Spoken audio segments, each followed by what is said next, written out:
कोपरगाव शहरातील प्रभाग क्रमांक 3 सुभद्रानगर येथे श्री स्वामी समर्थ मंदिराच्या सभामंडप बांधकाम व सुशोभीकरण कामाच्या भूमिपूजन कार्यक्रमादरम्यान झालेल्या धक्काबुक्कीच्या घटनेचे पडसाद आता राजकीय स्तरावर उमटू लागले आहेत।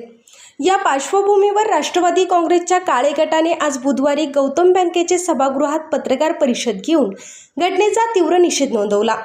यावेळी राष्ट्रवादी काँग्रेसच्या वतीने प्रमुख पदाधिकाऱ्यांनी भूमिका मांडताना सांगितले की अशा प्रकारच्या घटना निषेधार्ह आहे।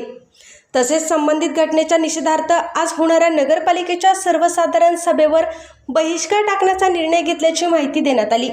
पत्रकार परिषदेत विविध मुद्द्यांवर भाष्य करताना कोल्हे गटावर जोरदार निशाणा साधण्यात आला। शहरात शांतता आणि विकासाचे वातावरण राखणे गरजेचे असताना अशा घटना घडणे दुर्दैवी असल्याची टीकाही यावेळी करण्यात आली। या पत्रकार परिषदेला राष्ट्रवादी काँग्रेसचे आजी-माजी नगरसेवक, नगरसेविका, पदाधिकारी तसेच कार्यकर्ते मोठ्या संख्येने उपस्थित होते। आज सर्वात प्रथम आमचे नेते आमदार आशुतोषदादा काळे यांच्या सूचनेनुसार आज जी पत्रकार परिषद आयोजित केलेली आहे, या निमित्त सर्व पत्रकार बंधूंचे मी आमच्या राष्ट्रवादी काँग्रेस पार्टीच्या वतीने स्वागत करतो। त्यात इलेक्ट्रॉनिक मीडिया असेल, प्रिंटेड मीडिया असेल, यांनी आजपर्यंत आम्हाला जे काही सहकार्य केलं आणि यापुढेही करत राहावा। आजचं मीटिंग घेण्याचा उद्देश असा आहे की आज कोपरगाव नगरपालिकेची जनरल मीटिंग आहे।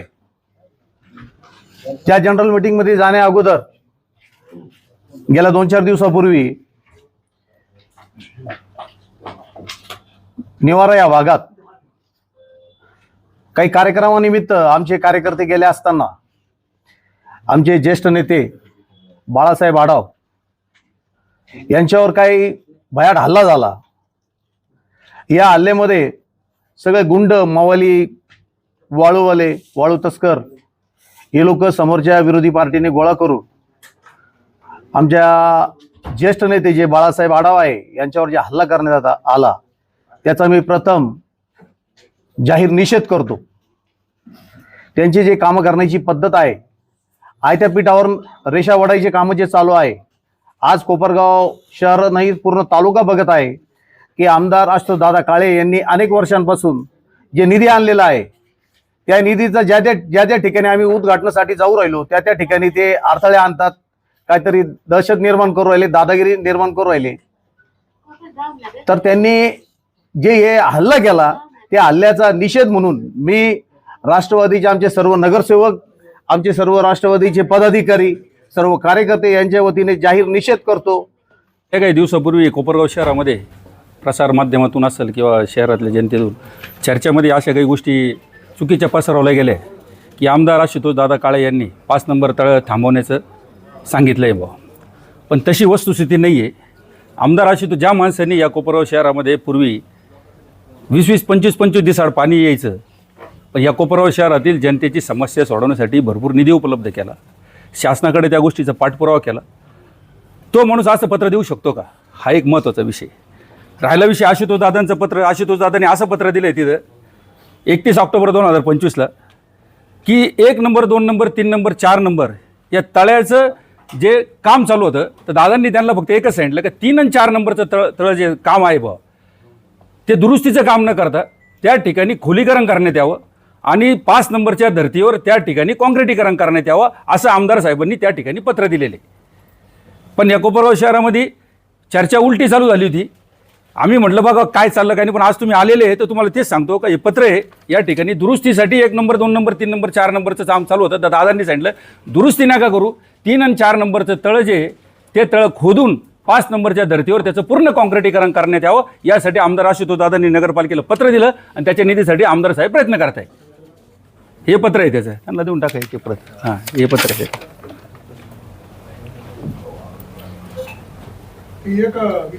बोला ना। हा उद्या ना राजा, हा विषय उद्या तो करतो मी। म्हणजे अशा प्रकारचं राजकारण आहे कोपरगाव शहरामध्ये चालू आहे। आमचं म्हणणं तुमच्या माध्यमातून त्यांनाही आमचं आव्हान आहे की तुम्ही कोपरगाव शहरामध्ये नगराध्यक्ष म्हणून तुमचे आता झालेले आहे, तर तुम्ही शासनाकडे त्याचा पाठपुरावा करा। आमदार साहेबांनी 1 रुपया आणला तर तुम्ही 2 रुपये आणायचा प्रयत्न करा। त्या पद्धतीचं राजकारण आहे कोपरगाव शहराला अपेक्षित आहे। कामामध्ये वाढ दिसली पाहिजे. पण आमदार साहेबांचाच निधी आहे, त्याचंच उद्घाटन करायचं आणि वरतून त्यांच्याच कार्यकर्त्यांना दमबाज्या करायच्या, त्यांच्याच कार्यकर्त्यांना गच्च्या द्यायच्या, त्यांनाच दमदाट्या करायच्या आणि आपणच स्वतःहून सांगायचं का स्वामी समर्थ केंद्र आहे, तर अजिबात काही करू नका. मग स्वामी समर्थ केंद्र आहे तर तुमच्याच माजी उपनगराध्यक्षांनी आमच्या ज्येष्ठ माणसाला धक्काबुक्की केली. तुम्हाला त्यांना सांगता येत नव्हतं का हे असं करू नको स्वामींचं आहे म्हणून? पण एक बोलायचं एक आणि करायचं एक, अशा पद्धतीचं राजकारण आहे कोपरगाव शहरामध्ये चालू आहे. 28-28 कामांना विरोध करणारे माणसं, पाण्याचं तळ्याला विरोध करणारे माणसं, कोर्टात जाऊन घेणारे, 28 कामांचा स्टे घेणारे लोक, असे लोक या कोपरगाव शहराच्या नगरपालिकेमध्ये सत्तेमध्ये बसलेले असताना यांच्याकडून अजून काय अपेक्षा राहणार आम्हाला? अक्षय तृतीयेच्या दिवशी आमचे ज्येष्ठ नेते बाळासाहेब आढाव यांच्यावर जो काही प्रकार झाला तो त्या ठिकाणी स्वामी समर्थ केंद्रामध्ये असल्यामुळं आम्ही आमच्या सर्व कार्यकर्त्यांनी त्या दिवशी संयम ठेवला.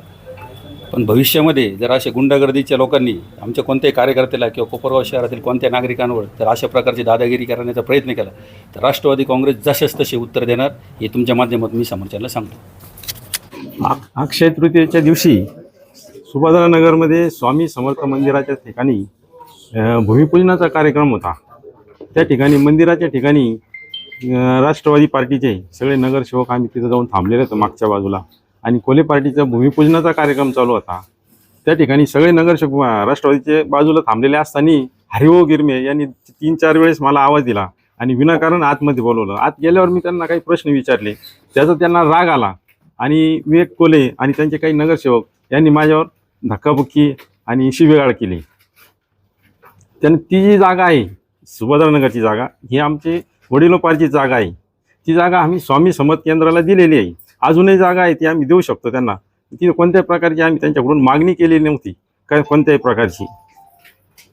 बाळासाहेब, एकूण जागा किती आहे ही आणि आपण केंद्राला जागा किती दिलेली आहे? ह्या एकूण जागा ती 56 गुंठे, 15 एकरापैकी ती जी 10% जागा ती ओपन स्पेस आहे. त्यातली जागा आम्ही दिलेली त्यांना केंद्रासाठी, पण नगरपालिकेने किती दिलेली त्याचं काय ते ठरवा आम्हाला माहित नाही. त्याची आम्ही दिलेली नाही जागा, ती जी आहे ती नगरपालिकेने दिलेली जागा आहे. 15 गुंठ्याचा ओपन स्पेस नाही 15 गुंठे, 15 एकरापैकी 10% जी आहे त्याची ती 56 गुंठे जागा आहे. 54 गुंठे जागा आहे. ज्यावेळेस भूमिपूजनाच्या जागेवर भूमिपूजन होणार होतं त्याआधी कल्पना दिलेली नव्हती, काही हरकती वगैरे घेतल्या होत्या नव्हत्या? नाही, आम्ही नगरपालिकेकडे अर्ज केलेला होता, किती जागा दिलेली त्यांना ती पत्रव्यवहार केलेला आहे. त्याविषयी तुमच्यावर जो हल्ला आला त्याचा एक गुन्हा दाखल केला की नाही केलेला. आता मला एक सांगा, आपल्या जागेवर ऑब्जेक्शन आहे, मंदिरावर ऑब्जेक्शन आहे का त्या उद्घाटन ज्यांनी केलं त्यांच्यावर ऑब्जेक्शन? नेमकं आज कशावर ऑब्जेक्शन? आमच्या उद्घाटनावर ऑब्जेक्शन होतं. म्हणजे करणाऱ्यावर आहे का उद्घाटन केलं? नाही करणाऱ्यांवर नाही उद्घाटन. आम्ही पण गेलेलो होतो त्या ठिकाणी उद्घाटनाला, पण आम्ही पण करणार होतो, आम्ही बाजूला थांबलेलो होतो. जे केंद्र प्रमुख आहे त्यांचं देखील म्हणणं आहे की केंद्राच्या वतीने याआधी देखील भूमिपूजन केलेलं होतं त्या कामात. नाही सांगता येईल. भूमिपूजन कोणी केलं होतं ते नाही माहिती आम्हाला. सर्वांना नमस्कार व सर्व पत्रकार बंधूंचे मी राष्ट्रवादी काँग्रेस पक्षाच्या वतीनं स्वागत करते. विषय आज दिनांक 22/4/2026 रोजीच्या सर्वसाधारण बैठक सभेचे आमचे राष्ट्रवादी काँग्रेस पक्षाच्या गटातील सर्व नगरसेवकांचा बहिष्कारबाबत. माननीय महोदय, आपले कोपरगाव नगर शहरात दिनांक 19/4/2026 रोजी प्रभाग क्रमांक 3 मधील विकास कामांचे भूमिपूजनाच्या वेळेस स्वतः नगराध्यक्ष, उपनगराध्यक्ष, गटनेते व भाजप व मित्रपक्षाचे नगरसेवकांच्या उपस्थितीमध्ये आमचे राष्ट्रवादी काँग्रेसचे पक्षाचे ज्येष्ठ नेते माजी नगरसेवक श्री बाळासाहेबजी आढाव यांच्यावर हल्ला करण्यात आला. सदर घटनेचा आम्ही निषेध करतो. आम्ही आमच्या सर्वसाधारण सभेस बहिष्कार करून नगर परिषद अध्यक्ष, उपाध्यक्ष, गटनेते यांचा निषेध व्यक्त करतो. आजच्या दिनांक 22/4/2026 रोजीच्या सर्वसाधारण सभेतील शहर विकासाचे असणारे विषयांना पाठिंबा आमचा नेहमी पाठिंबा राहील, परंतु शहरातील शांतता भंग करणारे विषयास आमचा पाठिंबा नाही राहणार. श्रेयवादासाठी वाद घालण्यापेक्षा विकास कामांना महत्त्व देणे गरजेचे आहे व शहराचा विकास करणे हे सर्व नगरसेवक व नगरपालिका प्रशासनाकडून जनतेच्या अपेक्षा पूर्ण होताना दिसत नाहीत. धन्यवाद. त्यामुळे आजची मीटिंग. सध्या जो प्रकार घडला त्या दिवशी आमचे ज्येष्ठ माजी नगरसेवक पाडाव साहेब यांच्यावर जो हल्ला झाला या गोष्टीचा मी सर्वप्रथम निषेध करतो आणि सांगू इच्छितो की कोपरगाव नगर परिषदेला जे सध्याचे उपनगराध्यक्ष आहे ते अतिशय उर्मट स्वभावाचे आहे. त्यांची उपनगराध्यक्षपदी निवड झाल्यानंतर प्रभागामध्ये महिलांवर हल्ला झाला त्या गोष्टीचा मी निषेध करतो आणि झालेल्या प्रकारचा निषेध. 19 तारखेला अक्षय तृतीयेच्या दिवशी स्वामी समर्थ केंद्र या ठिकाणी भूमिपूजनाच्या ठिकाणीचा वाद उपस्थित झाला. आमचे ज्येष्ठ नेते आदरणीय बाळासाहेब आढाव यांच्यावर या शहराचे नगराध्यक्ष उपनगराध्यक्ष हे उपस्थित असताना देखील काही गुंड प्रवृत्तीच्या लोकांनी त्यांना शिवीगाळ केली आणि त्याच्या निषेधार्थ आम्ही या आजची जनरल बोर्डच्या मीटिंगवर आम्ही आज बहिष्कार टाकत आहोत. परंतु कोपरगाव शहराच्या विकासाच्या दृष्टीने माननीय आमदार दादा काळे यांनी नेहमी आम्हाला सकारात्मक अशी भूमिका घ्यायला लावलेली आहे आणि तीच भूमिका कोपरगाव शहराचा विकास व्हावा अशी आमची इच्छा आहे. परंतु असे जे या प्रकारचं जर कोपरगाव शहरामध्ये दहशतीचं आणि दादागिरीचं राजकारण होत असेल किंवा वातावरण होत असेल त्याचा आम्ही निषेध करतो. आणि आजचे जे जनरल बोर्डचे विषय आहे आता आम्ही जरी नाही गेलो ते बहुमताच्या याच्यावर ते पास करतीलच, परंतु शहर विकासाच्या दृष्टीने जे विषय आहेत त्यांना आमचं पाठिंबा राहील. परंतु जे अनपेक्षित विषय असतील का त्यांनी जरी ते मंजूर केले तर त्याला ते सर्वस्वी जबाबदार राहतील. आपण सर्वजण या ठिकाणी आलात. मी आमदार दादा काळे व राष्ट्रवादी काँग्रेस पक्षाच्या वतीने आपले सर्वांचे आभार मानतो आणि ही पत्रकार परिषद संपले असं मी जाहीर करतो. धन्यवाद.